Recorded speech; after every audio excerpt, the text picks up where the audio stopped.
Okay, well, for the Christmas mystery, clue 1, I also have given you the cutting directions at the top in case you didn't cut everything out from before, but I did give you what you will need for this particular clue.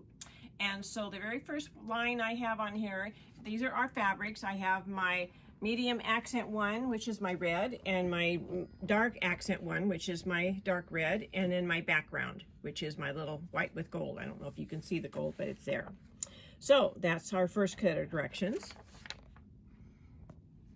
Okay, so the first step is we're going to take and we're going to mark with our pencil or something that will show up on our squares. So this is my background squares. My pencil is going to go from corner to corner.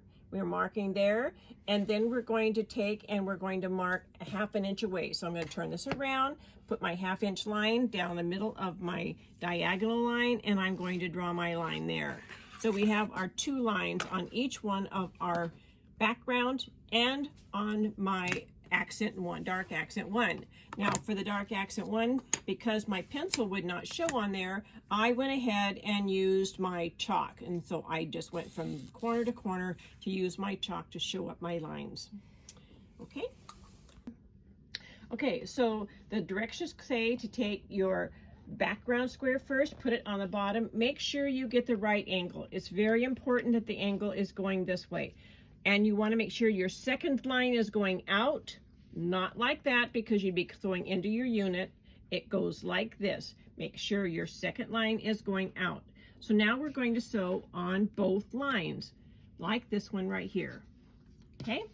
Then we're going to take our ruler and we're going to cut between them. So 1/4 inch away from that one line. That would give us both a 1/4 inch on both sides of these.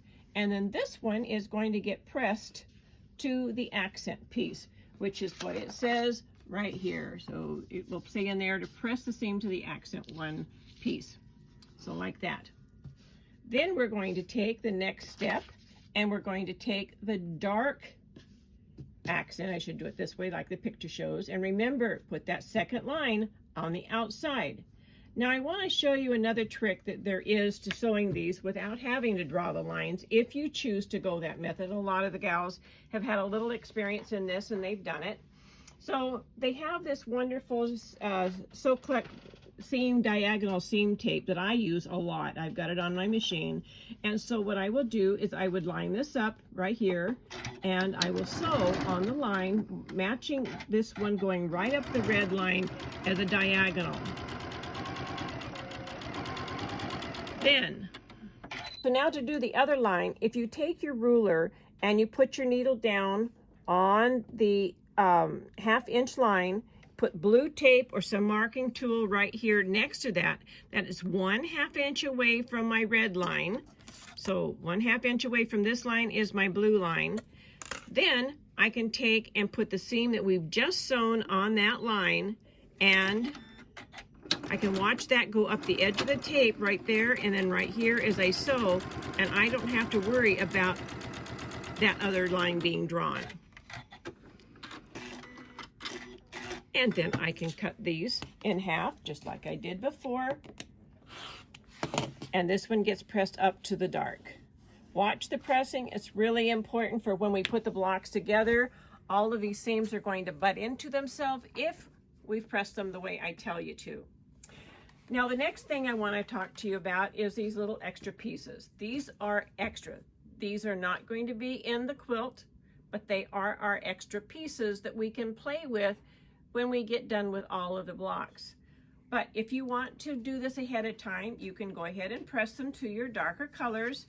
And then I take my little block lock, 2.5 inch square, but any ruler with that square ruler with a diagonal will work.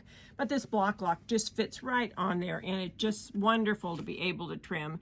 And when you have as many as we're going to have after we get through with this quilt, you'll really like this little tool. So it's a 2.5 inch block lock half square, and then we can just trim all the way around our square, and then I can turn this around and I can just, because it locks right onto that seam, I can just go ahead and trim all of these.